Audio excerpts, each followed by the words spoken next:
Gentlemen, may I have your attention, please? The show starts in 5, 4, 3, 2, 1. Welcome back to another MotoGP Mac podcast with me, Mac, and Jake. How are you doing this week, Jake? We're fine. And this is where true MotoGP fans congregate. That's the spirit. Huh? There we go. No fakers, no guys that have no clue about MotoGP having a podcast up. I've been running and clickbait, and I swear to God, I caught the guy. He's talking to another a member, and he thought that Marc Marquez was the reigning champion. Okay. All right. He was totally lost. He thought that Yamaha had a new V4 engine they're building. All right. Yeah. Honda was the one down on power. I looked at him. I said, "How can you get this so wrong? I mean, not only you're not a fan, but you're just so screwed up." I mean, yeah, it's crazy. Well, look, I know I'm trying to put somebody down, but if you have a podcast out, you really should know what you're doing. And some type of, not just trying to make money out of it. Same deal. I think there's the same guy. He can't find his ass with both hands, and he's talking about MotoGP, and these poor people they run into the delirious fanboys will run in there. Oh, he would say they're on Honda's on top of their game, and they're like, oh yeah, they're making great gains and all this stuff to just pacify people, trying to get subscriptions. Well, we will just leave them be them and us be us. I think Let's not even give them the airtime. I think. Let's put it this way, folks, we value you as a fan, as a member, and we will not blow smoke up your ass. We'll tell you how it is, good, bad, or indifferent. It's coming across as the truth. Well, yeah, look, I try to be as unbiased as I can. I am a Yamaha fan. I will always hope best for Yamaha, but I will be the first one to point at them and say, yeah. But I suppose, anyway, talking about Yamaha, it kicks the door right open into what we want to firstly discuss about this test and the shakedown test. I suppose for me, teams need to be aware with the media. When you pick a fight with the media, sometimes you might not like what is going to happen. And I think for me, there's a couple of things here, right? There's a number of fans that are going to fly out to Malaysia to watch testing, right? Right. I have no problem with behind closed doors testing. Teams get 120 tires a year to do that, right? But I have no plan or no problem if Dorna turned around and said, this is a closed test. Fine, no problem. Where I have the problem is that people had planned to go there for an open test, and 2 weeks beforehand, they close it. Yeah. Right? That really annoys me because, if you plan to go out there, even though that you might be staying for the 2 weeks, you're now whistling Dixie for 4 days because you have nothing to do that you had planned to be there. Do you know what I mean? So it's going to put extra expense onto people now, because I don't know about you, but I'm the sort of person that I wouldn't be sitting around. Like, if I plan to go here and next minute, okay, I've paid my flights, I paid everything. Right. I need to keep myself entertained for 4 days. I'm not going to sit by the pool for 4 days and do nothing, right? Yeah, and your time's worth money. Well, look, it's not that. It's just, like, for reporters, their time is money. The story is money, and that's fair enough. But I just think, and you can see it, like, a lot of teams are backtracking very quickly from the letter that Dorna sent out. Like, KTM were first out, Aprilia were second out. I think Ducati are out, or we're out saying, look, we want the media in there. And, I initially thought it was Honda. I'd be very, so did I. So did I at first. It has to be something to do with Honda. Now, they have a long history of not liking bad news. Yeah. And lying about it. And straight away the news came back then that, like, and it was put in such a subtle way. I loved how it was put. It was like, it's come from a Japanese team, but not the one you would expect. So then I was looking, it's like, how many Japanese teams do we have? We have one and we have two. Mm-hmm. So if it's not Honda, it has to be Yamaha. So then I was like, and even Sleepwalker texted me last night on WhatsApp, and he was like, why do you think it is? Because he's like, some boys on the channel were saying, could this be Yamaha wheeling out the V4? Yeah. And I was like, I don't think so. While I would absolutely love it, I'd highly doubt it. And then, like, it's Crutchlow was riding that bike for the 4 days or 3 days or whatever it is. So I'm like, Joe, have Yamaha, are they not ready? Like, are they going to use the 2021 engine, let's call it? They are using the 21 engine. No, this would be the 22 engine. But no, because the 20, you think about it, they said the 22 engine was derived from actually an updated version of the 21. Then that got ditched, the whole 21. So now they're basing the 23 engine. They didn't ditch the 22 engine. Yeah, it just wasn't. It just wasn't ready. So they couldn't actually homologate the engine when they had to homologate the engine. So they didn't ditch it. Well, they ditched it. They said they couldn't use it because it was too fragile. Yeah, couldn't use it. But they were using a 21 engine in 22. Yes. Yeah, that's ditching the 22 engine. And when you can't use it, that's ditching it. So and then if that design is bad, you have to either say, well, and it was derived off the 21, so the 22 is really a 21 updated. Then they ditched the 22, and now they have to base the 23 off the 21. No, I just think they can continue to develop the 22. That's genuinely where I think. That's what I'm saying. That's what I'm saying. But so the 20, but they originally said the 22 was derived. It's just an upgrade from the 21. So it is a 21. They're really starting from the 21. Well, trust me on this one. The fundamentals of their engine won't have changed since 2010. Whatever. You know what I'm saying? Don't get nitpicky. You know what I'm saying? You know what I'm saying? Yeah. But look, I think it's either one or two things. They're either not ready. Yeah.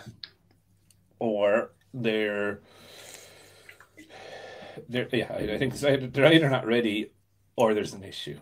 Do you know what I mean? What I loved was when Lynn Jarvis goes, first they said it had power, they had problems with the power, and the engines are blowing up. Then they went back and said, oh no, we got the power, but it's affecting the chassis too much, so we're going to go back and use the lower power. No, the engines were blowing up, and you don't want to say the engines are blowing up. You know, what I find very funny, what Lynn Jarvis said this week is that Yamaha are ready to go to war.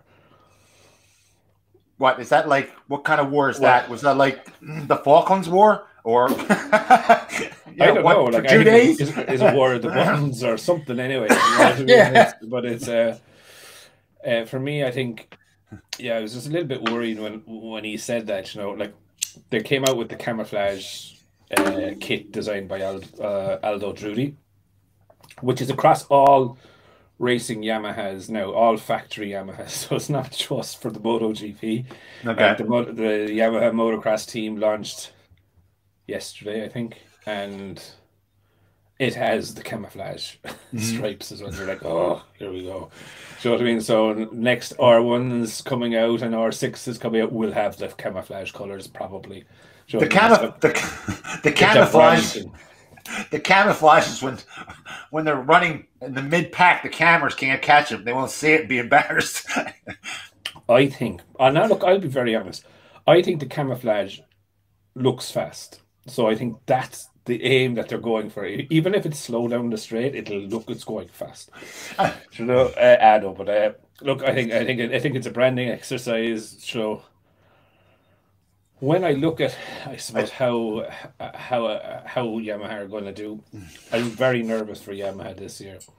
Very, very. A lot of cakes and circuses going on. A lot of diversions. Don't look at what's going on here. Look at what's going on over here. You know what I mean? It's like a magic trick. Yeah, and I think Franco, I think he has about 3 or 4 races to make good, or they're already going to have someone under contract for it for the following year. But the big question then is who? Yeah. Because there's the rider market, I think, isn't it at the end of next year is kind of when everyone is free. So there's not a lot of open seats to go for. Yeah, I think the end of 24. is when the major merry-go-round goes around. But like we do know, Jorge Martine is out of contract at the end of 23. Morbidelli is out of contract at the end of 23 as well. I would presume the rookies would be out of contract. Do you know what I mean? Mm-hmm. Like Digi Antonio and those, I still call them rookies, like they're in year 2.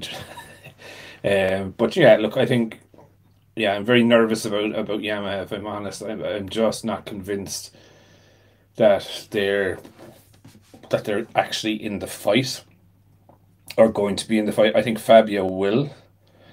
And I actually have a video coming out about their salaries on, I think Wednesday, or whatever day it is this week.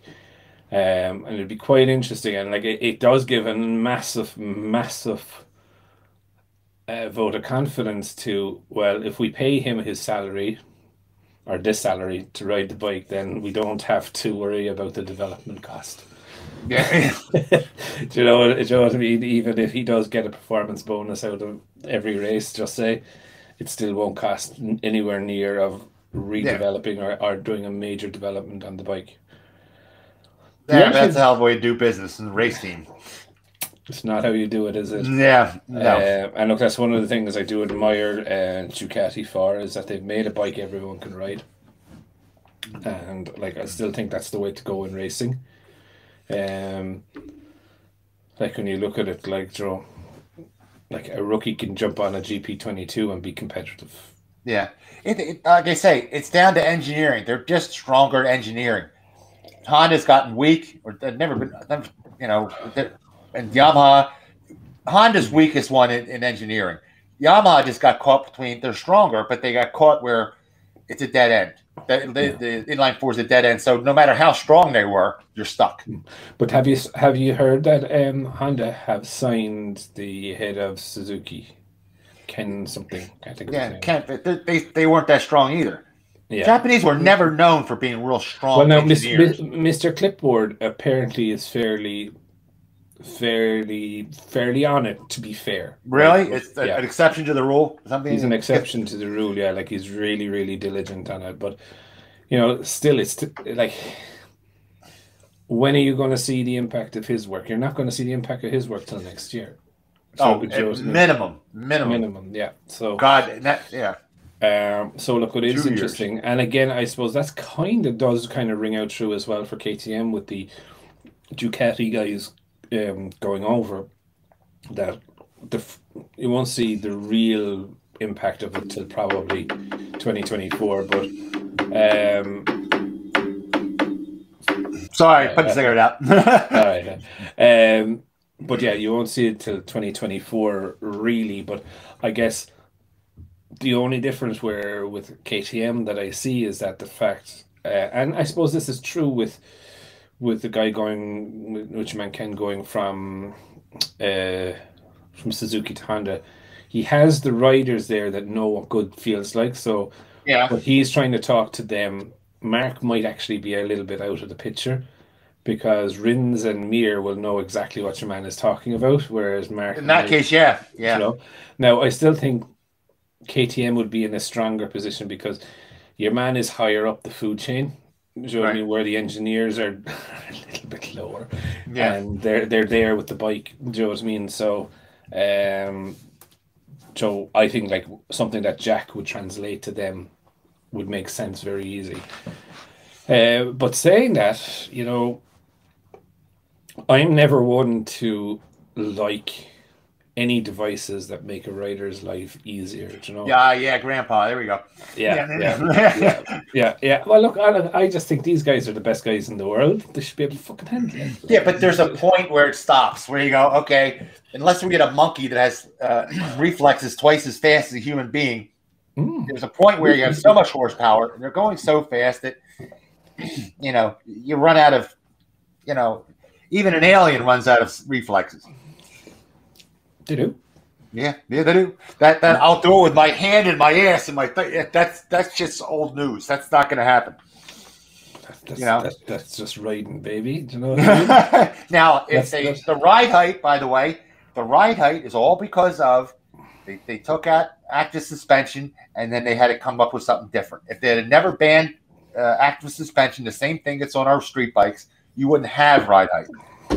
Put simple solution. Dorna has to say they're wrong. Say, oh, we made a mistake.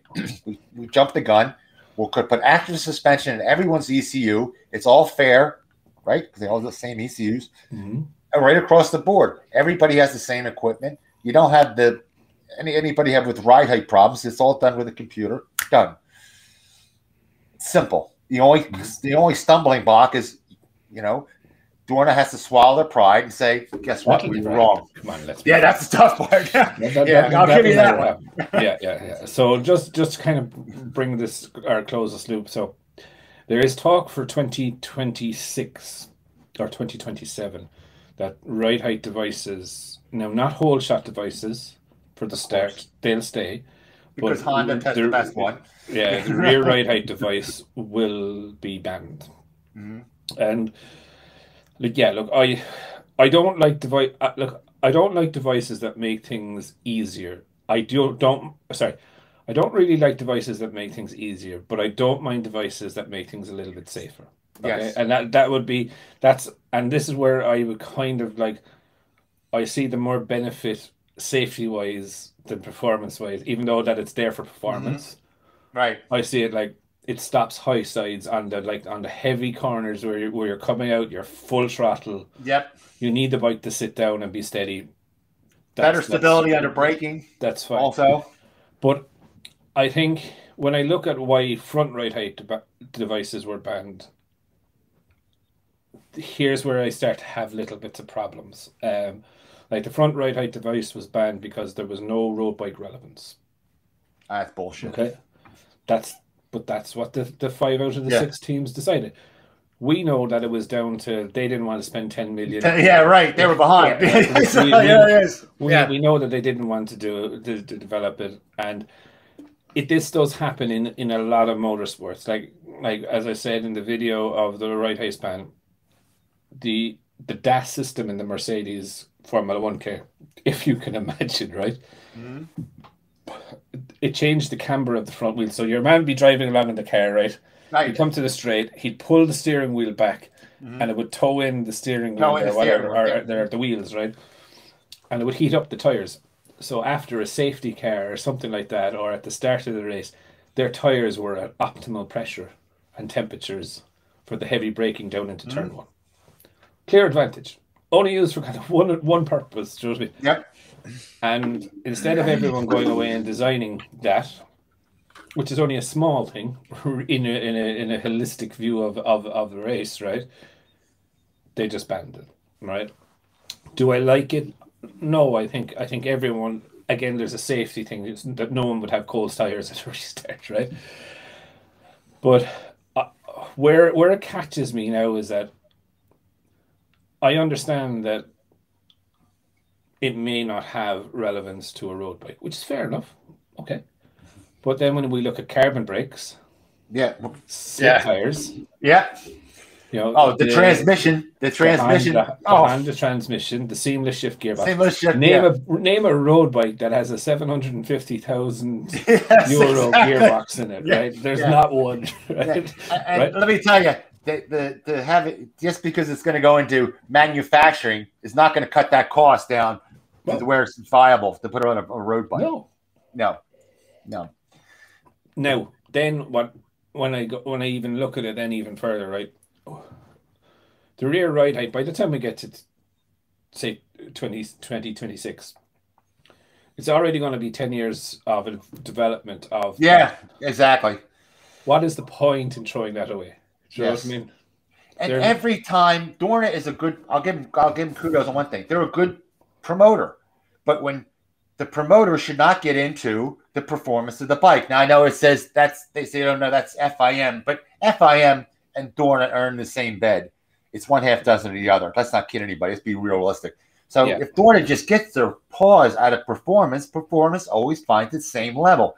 Banning doesn't work. It hasn't for cars, boats, motorcycles. All that does is it causes a big spike in engineering costs. Yep, absolutely. I 100% agree with you on it. I think it's I don't think they should be banning it unless there is some particular reason. I don't like. I still don't mind like how it works in Formula One, and I have an in-depth knowledge in this because I studied this for quite a while, right? That the FIM the FIA, yeah, the FIA and the team's technical director have a relationship, okay? Mhm.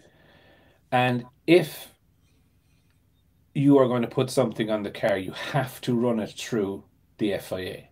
Mhm. And the FIA will deem it legal or illegal at that time. Okay? So if you look at Aston Martin during this year, they brought out this special wing, right? Mhm. And it was banned because for the following season because it contradicted the whatever the way the rules are Yeah. supposed to do, right? It wasn't actually illegal, but it was against the sporting thing of it, right? Croc. Uh, but look, they just recently changed thing. But again, it's not illegal, right? Then what happens though is that the FIA made a decision to say, okay, this is goes against of what we implied by this whole new rule change. Do you know what I mean? And there is actually a rule within the FIM that if it goes against the sporting will of it, right, just say of the technical regulation, that they can ban it. But it's the FIA ban it, not the teams. The teams can appeal to the FIA, Mhm. and the FIA make a decision. Now, Ferrari and Williams, well, Ferrari mainly, they have a hold on the FIA as well. So again, if it's not a Ferrari thing, it's Yeah. like the Honda situation. Honda. Yeah. But I just think when I look at it, like it's just definitely banning things for because you didn't think of it is not a fair reason. No. No. Do you know Yeah. what I mean? I'm sorry. Don't try to. I would say this. Don't try win on the racetrack. Have a little pride. Get a stronger engineering team. Win on the racetrack. Do not try to win on a courtroom. That is pathetic. Yeah, Don't try to lessen somebody else's bike or car or whatever. But when you can't look at it, compete. right? Like I don't mind if someone turned around and let's just say they developed this thing over 10 years, just say. Mhm. And they came out and it's going to cost everyone 50 million and next minute there was a meeting of the teams or whatever, right? But let's be fair, like front right height was never really going to be a massive thing. It was going to be big, but it was Mhm. not going to be a hard thing to develop Right. Yeah, because it was already one was kind of off the other. You know. Yeah. based off the other. Do you know what Yeah. I mean? So it was more changing of the algorithm. Right. So yes, there was a development cost, but it wasn't a massive one. Do you know what I mean? Now, if something came in, just say that it was going to cost each team 40 million to develop, you can kind of go, all right, well, look, this is a financial thing. Like if it was a massive performance gap and you knew you had to invest multiple millions, Mhm. you could have a situation where teams are going to turn around and say, listen, look, we're actually out. We don't have 40 million to do this and run a team at the same time. Right. You know what I mean? So you can kind of understand it there. And that for me then is fine in the way that if five other manufacturers can't afford to do it, Mhm. you're like, all right, okay, well, Yeah. like we want to have manufacturers on the grid, right? So we're Right. gonna have to do Exactly. something, Exactly. you know what I mean? But when they come out with excuses that it's not road bike relevant, I'm like, Yes. yeah. Yeah. Neither are tires, neither's the Yeah. transmission. Yeah. Ducati can. Yeah, and you can't say, well, Ducati can fund it, but Honda can't or Yamaha can't. They have this right now. They have the smallest budget in MotoGP. They do, yeah, yeah. It's very. Look, just for me, it's just very interesting the whole argument about what about it, and look, it's pointless. You know, people think, and a lot of guys will go, well, I want my Honda to win. So if I get those Ducati and we'll have them banned, well, they'll ban the aero or the ride height, then my Honda's going to win. No, they're not because they're still a weak engineering team. The Ducati's going to beat you anyway. They're going to come out and beat you. The only thing you have is the best rider on the tarmac, and that wins. Like having Marc Marquez is a sure bet to win or be damn close to up in the front. But cheap way winning too. Yeah, but banning stuff is not going to help them out. You know? No, and I don't think so. I think banning stuff is actually just going to bridge the or build the gap more. Yep. In my opinion, but I just thought it was pretty interesting. Um, and yeah, look, I was pretty bummed about the test though that it was going to be closed because now I don't know what is even going to happen. What news are we going to get? You know, the journos are apparently limited. They're allowed into the paddock area. Yeah. But they can't go on track or track side. They can't go to pit lane. So I think they're going to be like within the paddock or in the press room, Mm-hmm. and they can watch the timing screen. Okay. Imagine how fucking angry you would be. Mm-hmm. You know, knowing now. Let's just say, right. So you want to be there a couple of days early, right? So let's just say you might fly out the middle of next week, right? Or have planned, and then to be planned at the track, and you're going to be at the track, stuck in a room for the day, watching the fucking timing screen. Yeah, I could have done this at home. Yeah, yeah, I could have done this at home free. Yeah. I'll tell you what. I'll be a prediction. I'll give you a prediction. Yamaha has all this press on them for power. You know what they're going to do? They're going to whack that thing up. They're gonna whack that thing up and go, please God, please don't blow up. Please, like, you know, and then all the fanboys go, oh look, they're back, and they're going, no, they're not. No. Yeah. It was 314 kilometers an hour compared to Ducati's 311. We're back. Yeah, we're back for one lap. I will be like that as well for about half an hour. I won't publicly say it, of course. Then you go, that was only for one lap, and smoke's pouring out the side. It's very possible, yeah.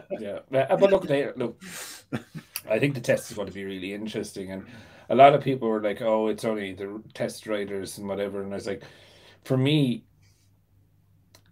anytime a bike turns a wheel, that there's data flowing.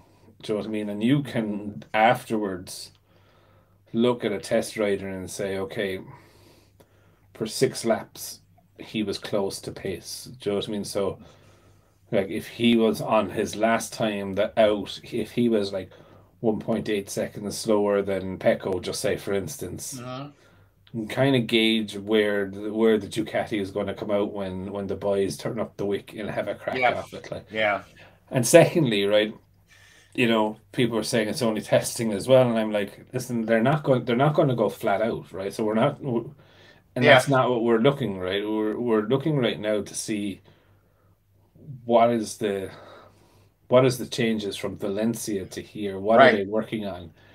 And I loved how Francesco Guidotti, and like I can kind of see why people are thinking that Yamaha might come out with a V4, right? Because the words Francesco Guidotti said is like, if you have something to hide it. Yeah. Do you know? And like it's very specific, but yet it's very like, okay, just off the cuff. But I don't know. I just think, you know, it's fucking ridiculous in this day and age. The sport is hemorrhaging fans, you know, hemorrhaging revenue. I think Mikey actually sent me. I haven't replied to him actually. I must reply to him. But Mikey sent me a thing that Dorna was in debt years ago apparently, and the debt was paid off by someone or some business. I think no, that could be, but they were definitely in debt, and there was there was something. There was some sort of payment made, or I thought it was that. I thought that was years ago. I think that was Ecclestone came in there and paid off that, if I'm not mistaken. I don't know, but apparently maybe we're heading down that road again with Dorna. Like, now, look, I'll be very honest with the app. I think on the 14th of February, Valentine's Day, I have to pay 124 euros for the whole year's coverage. Yeah, I mean that's nothing. Honestly, come on, it costs to fill your tank costs $100 today. Oh yeah, but like, and like I was whistling it down, right? So like, look, we have 21 race weekends. Do you know what I mean? It's only a couple of bucks a race. Right? Yeah. Even going to, and people were just talking about the cost of tracks. I did just a small bit of research within the European tracks, right? Okay. And it costs between 140 and 180 for the main grandstand for Friday, Saturday, Sunday, all day. Okay. All day. And then someone put in, the fact that you have to travel to a race, and they were saying that it was 8 hours to the race and back. And I can get that, but like for me, if I was personally to go to a clubman's race in Ireland, I'd have to drive 6 hours up and down. Do you know what I mean? In total, right? I would have to pay €30 at the gate. Yeah. You know what I mean? I'd have the small fella, so they'd probably charge him too, right? Right. He would fleece me in the shop. Yeah, yeah, exactly. And then he's just like myself. He's forever hungry, right? So, like realistically, going to a race is going to cost me 200 quid on fuel. Yeah. Do you know what I mean? It's going to cost me, say, another 100 quid when I'm there. Right. Do you know what I mean? So it's like 300 quid just to go to a clubman's race, right? Yeah, it isn't cheap. Where I could hop on a plane here to Barcelona, right? 70 quid return. Do you know what I mean? Stay in it. I won't say an expensive or an inexpensive hotel. Just say average. Say $100 a night. Do you know what I mean? Right. So $300 or so say it's 250 euros. So €310. I'm in a country that's holding a professional race. I pay my $160 or €160, so for 3 full days of entertainment. Yeah, look how much it costs to go to a soccer game or a baseball game. That's it. And I'm actually bringing my young fella to a Wolves match. He supports Wolverhampton United. Mm-hmm. Is it United? It's Wolverhampton anyway. Wolves. Yeah. And I have to fly from here to Birmingham and stay there, and I have very little change. I did it. It's 64 pounds sterling for the two of us for the tickets. So say €80, say 100, well, say $90, right? Taxi thing, I'd have very little change from €400. So that's 1 day, 1 match, €400. So when I look at going to a race, but the problem is the likes of Italy. Now go to Italy for a MotoGP race, and you're talking €350 for that same grandstand ticket. Okay. Yeah. The price is different. Yeah. There's where the problem lies, right? Yeah, it should be somewhat uniform, not that far off. Yeah. Like where that is Formula One levels of tickets. Yeah. Like if you were to go to Spain, like I would agree with people that MotoGP is expensive to go to if it was the same price as Formula One. I went to a Formula One race. I think my last one was 2017 or 18, and I went to Catalonia again. Right, I went for the MotoGP and I went for the Formula One. They were within a couple of weeks of each other. And the Formula One, the beer was more expensive, the food was more expensive at the track, and the race ticket was 3 times the price of the MotoGP one. Really? So, like, I nearly had a mortgage payment to go to Formula One, where the thing was a small. It was like, I think I did MotoGP the last time I did that, because I'm a whore for it. I love to stay just at the facing up the track at turn 1. Right? It's just like if I was there last year, I would have had brilliant pictures of Rins getting creamed.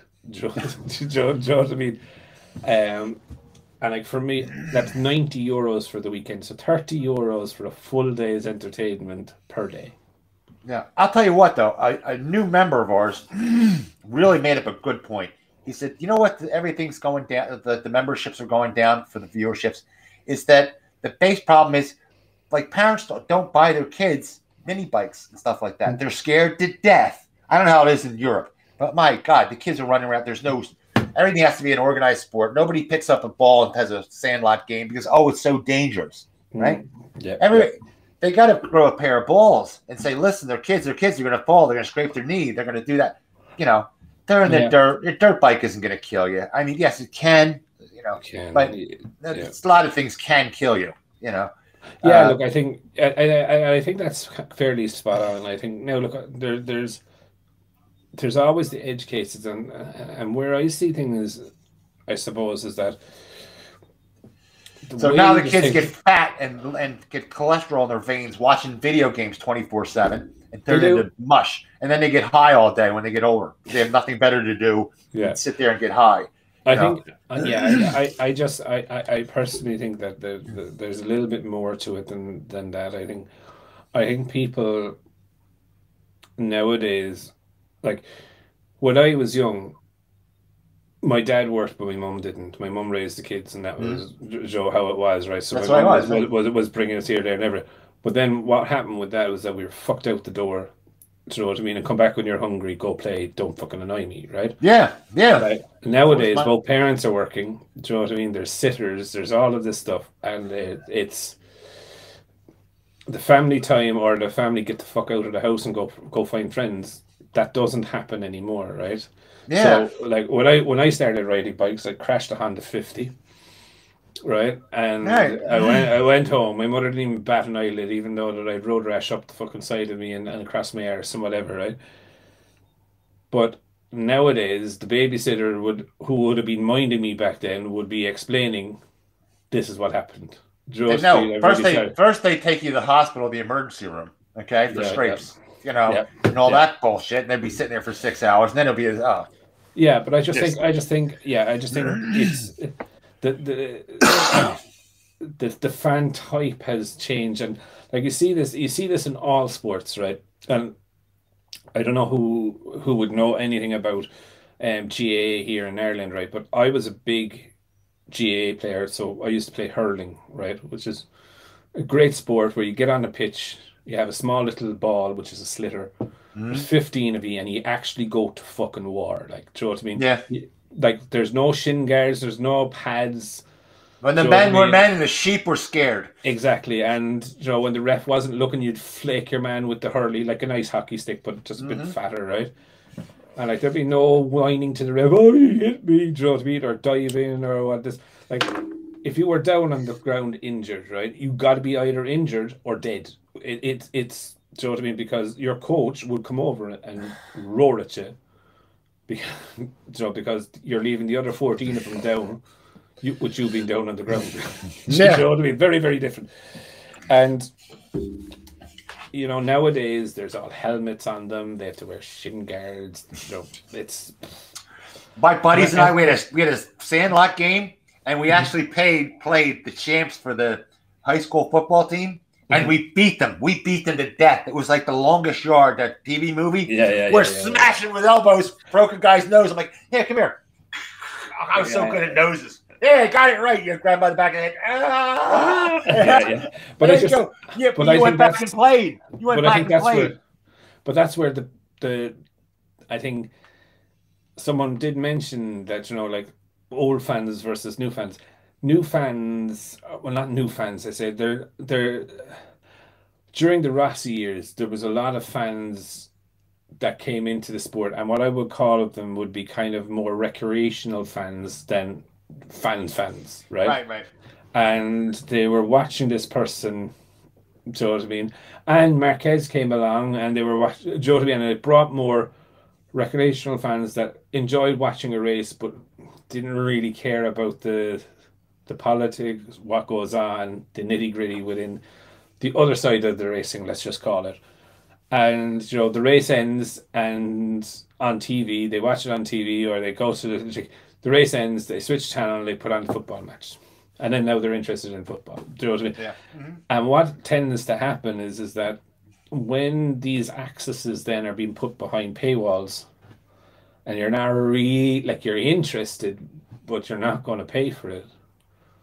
And that's when everything starts to go down. And, like, I think Dorna need to, while the app is cheap, and don't get me wrong on it, I have what's called Sky TV here. So I think for my TV, I pay €110 a month, right? And for and €30 a month of that is for a thing called BT Sports, right? Which cover MotoGP. Right now, I have it for the MotoGP. The young fella has it for soccer, right? Okay.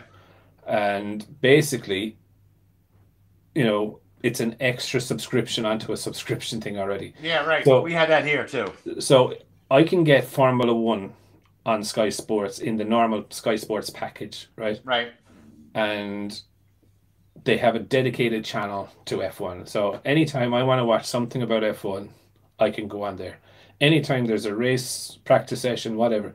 And it's, I won't say it's free, but it's part of a package. Do you know what I mean? And it's like 20 quid a month or something. Right? But I still, and now I have to pay another €30 to watch.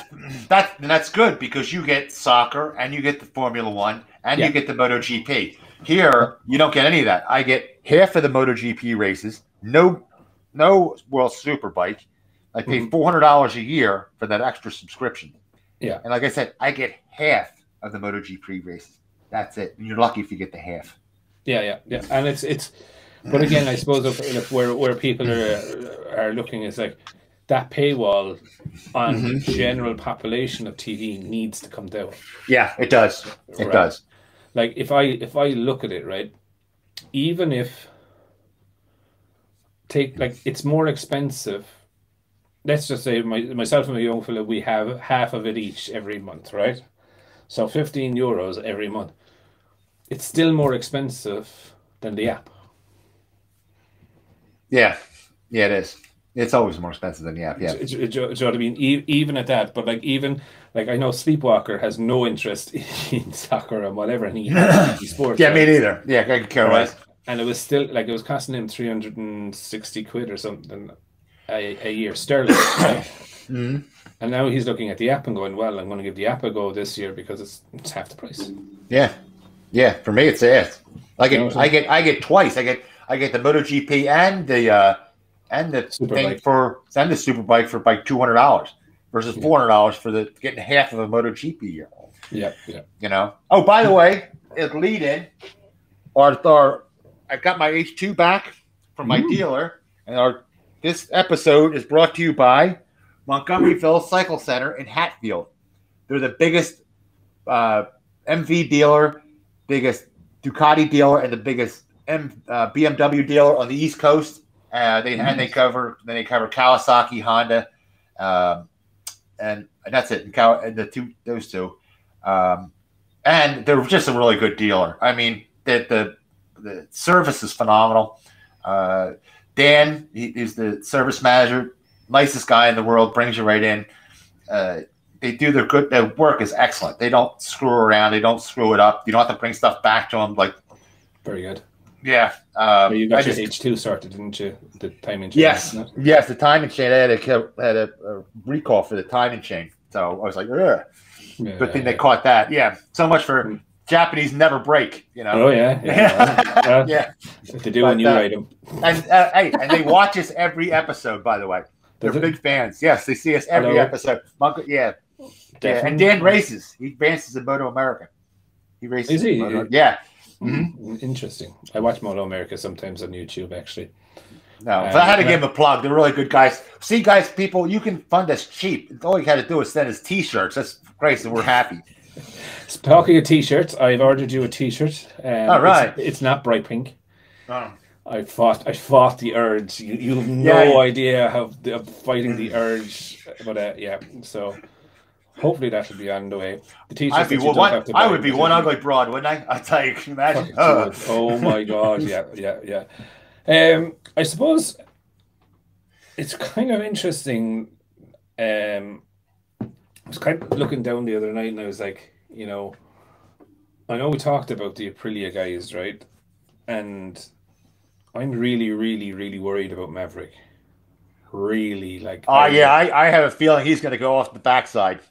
Yeah, fuck it. Yeah, I was just thinking the other night, it's like if Miguel comes in and beats him in the first race, right? That's going to be that's luck, right? Regardless if Miguel wins the actual race itself by 20 seconds from everyone else. Yeah. But then I was just thinking, is I would Aprilia dump him? Like, he's very expensive. Yeah. Yeah. Very, they're a little, very, everyone reminds they're a very small company. yeah, but like They're a little factory. They're a spot in the wall. if I told you that he's about 12 or 15 times the salary of Alicia Spagaro, what would you say? I'd say that's insane. I can't believe they signed him for that much money, especially in the situation he was in. Exactly. Come on, they could have got in for nickels and dimes. Where else were you going to go? They could have, like, and that was. But anyway, the other thing that I'm really, really interested in is the Pramac team, and I think this year is probably one of the weirdest years for them. Right?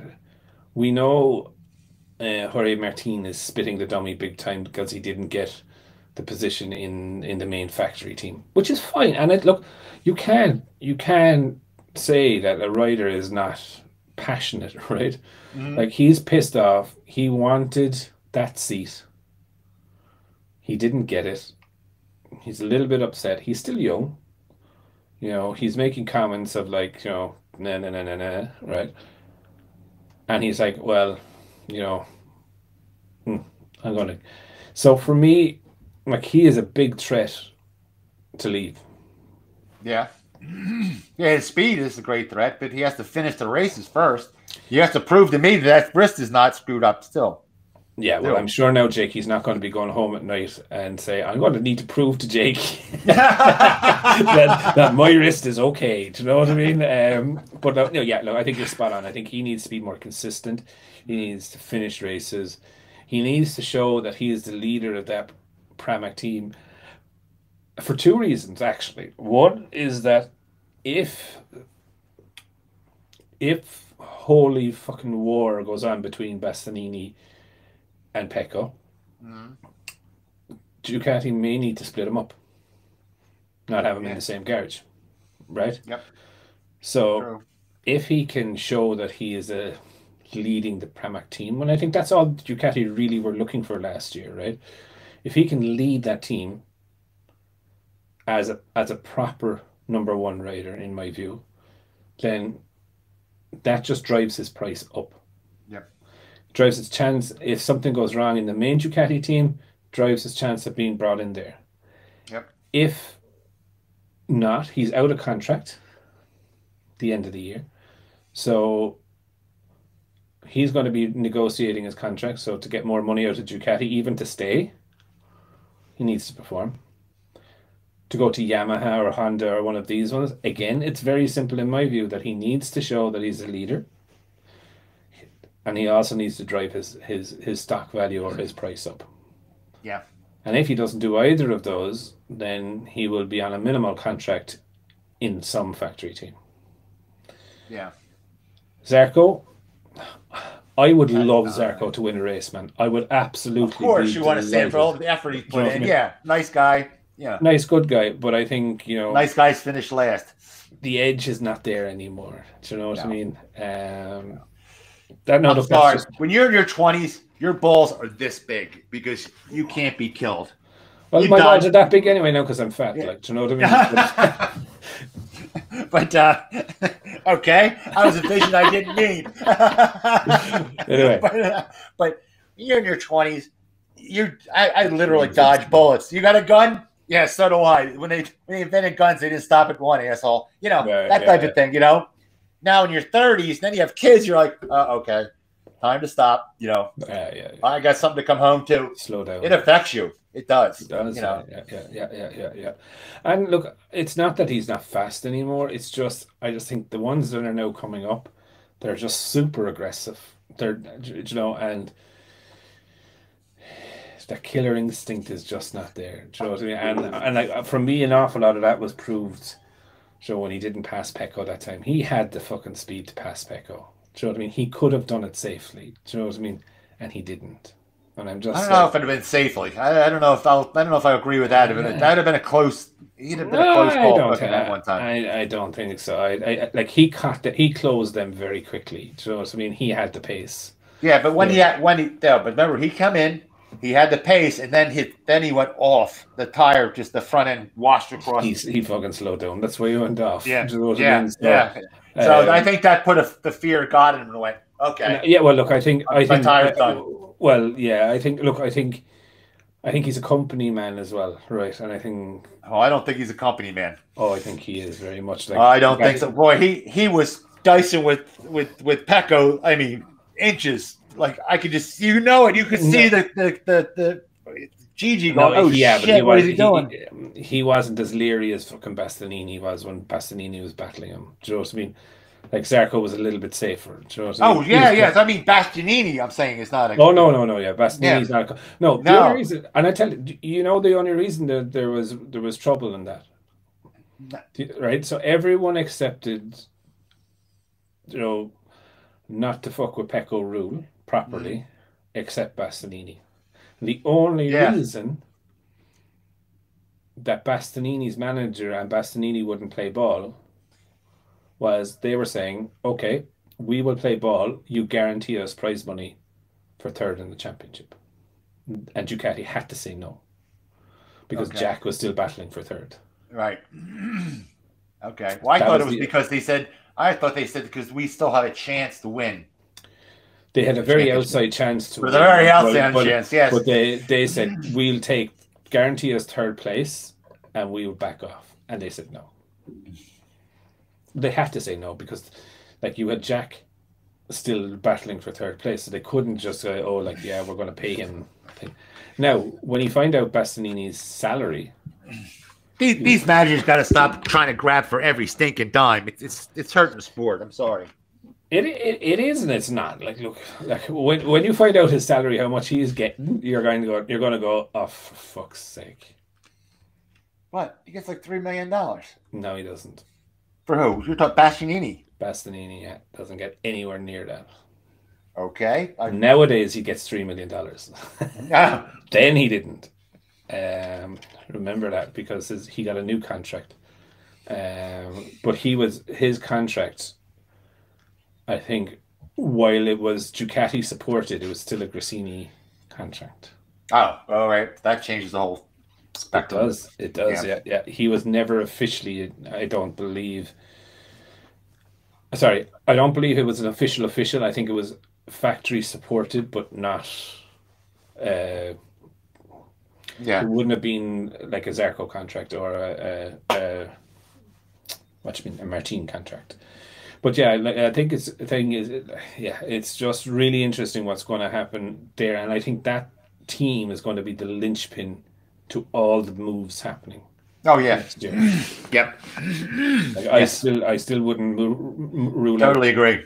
I think what will happen is that Martine will be out, and he will more than likely go to Yamaha. I don't think he'll be suicidal enough to go to Honda. Franco will be out of Yamaha. I still think Marquez will be looking for 2024 when he doesn't produce this year. I think he'll be gone by the end of the year. Now, I can't see Honda letting him out, but I think he'll want out by the end of this year. Yeah, I still, like I said, one of these days I'll stop being so lazy, and I can only get so much after that. But I remember that they had an out for the last 2 years, and I'm sure the last year had more of an out than the third year. Yeah, look, I just think like he has to. Realistically, Marc has 4 years left to be really competitive. Yeah, you know what I mean. Oh, I give him another one. I can give him as long as he doesn't wipe himself out this year, you know. Yeah. And look, like where I'm skeptical is that like there's very fast people coming up. Like, so I mean, so like you have like the likes of Bezzecchi. When Bezzecchi matures a small bit. Like, when I see somebody that can do the same lines and the same style as Marquez, then I'll say that. But I have yet to see somebody that has that Marquez, Spencer, and Robert Senior style in lines. Yeah. I don't know. I just think next 2 or 3 years, I think Marc is going to hit that. And I don't mean it like I'm getting old phase, but that phase you realize that you don't bounce as well as you used to, and then you start thinking about your crashes. I don't know. I don't know if he has that in him. He I does. don't know if he has that. I would have thought he's been talking that game for a long time, though. I would have thought that too about Crutchlow, because like Crutchlow was murder for throwing it down the road. Do you know what I mean? Yeah. And I never thought that he kind of give up. No, okay, yes, he had a family and that as well. That of course that's a factor, but I didn't think he would give up as early as he did. Do you know what I mean? No, he's not old. Well, I suppose he is in MotoGP standards. Like, because some of them are there 22, 23 years of age. Do you know what I mean? And fighting those guys when you're into your 30s, it just gets, in my view, gets a bit like Rossi should have been gone 5-6 years before he actually did. You know, let's be fair. You hear that new thing when people say 40 is the new 20? Let me tell you, from being an athlete, that's bullshit. People have not changed. The training things have not changed. Age gets us all. You know. Well, it does, and it does play a factor. And look, they slow down. Everyone slows down. Jesus Christ. I was cleaning out the loft there the other day. I found one of my fucking old race suits from go-karting days. You know what I mean? I was like, was I actually that small? For fuck's sake. Like, do you know what I mean? But like, again, I just find it very interesting to see how long, like, I think he is maybe 3 to 4 years maximum, including this year. So, like, if he stays with Honda through 24, then that's 2 years maximum with another manufacturer. Now, saying that, I think Ducati will be not throwing massive money at him, but they will be trying to entice him. Like, if you put Marc Marquez on a Ducati, how much do you think Ducati numbers would rise in Spain? Oh, they would go, not just Spain, they would go up around all throughout Europe. So, like, for any manufacturer, Marc is a very attractive asset. Yes. Even at the end of his career, which is brilliant. You know what I mean? That's a pure sign of a really successful career. Do you know what I mean? But I think, I don't know. I think the linchpin to all of it is Pramac, because I think what will happen. I think Martine will go. I think they'll retire Zarco to a test rider. I think they're going to try and bring Bezzecchi in. Now, that does leave a gap in VR46, and that the question then for VR46, in my view, is like, do we keep Marini, Morbidelli, and do we bring Vietti up from Moto 2? Because they need to bring one more in still. There's still one more Rider Academies fella that doesn't have a seat. Yeah, but I think that Martin would be better pick for VR46. If I was in VR46 shoes, he's more viable for a commercial. They couldn't afford Martine. No, you don't think so? No, I don't think so. Now, if it was a paid for Yamaha ride, well, they probably could. Oh, I'm assuming it's going to. When I say that, I'm assuming that the VR46 goes to a Yamaha ride. Yeah. They go to a Yamaha ride. I think that they'll pick up. There would be a Martin, a better picker. Martine won't go to a satellite team, though. I think he wants works. Now, we all want. You know, I want to win the lottery too, but you don't need to. Yeah, well. But really anyway, but I think it'll be Martine and Quadraro in the factory team. I think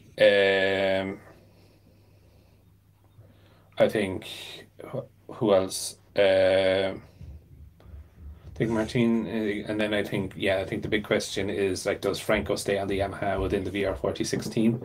Do they get rid of Marini? I think Bezzecchi will be off into Ducati.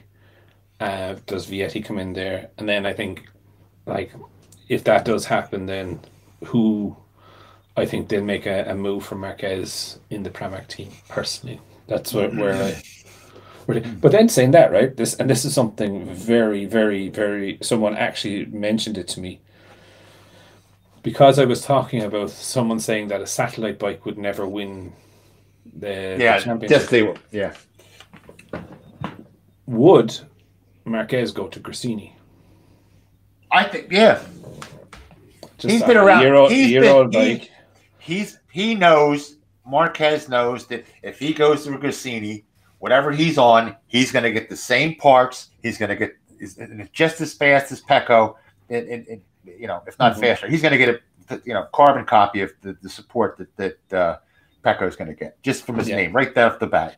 I just think it was just an interesting, and it was a really interesting thought. But I think we leave it actually there on that one. That thought, and that's the thought for everybody for the week. Yeah. Will Marc Marquez go to Gresini like his brother? Could be one of the two. We will wrap it up there for today. And Dan, Montgomeryville, thanks for the support. Thanks for the shirts. And I gave Bob, the owner, get this. I gave him a brand new engine, the Briggs V-twin engine with all the internal parts, all the forward sparks, all the work heads, and he wants a cruiser, like a Harley cruiser, and he's gonna do that build, and I will have that on here. Come hell or high water. If I have to learn the electronics to show it to you on the site, I will do it. Perfect. We will do that definitely. And we'll wrap it up there for this week, and we'll catch you all again next week. Take it easy, folks. Ciao for now.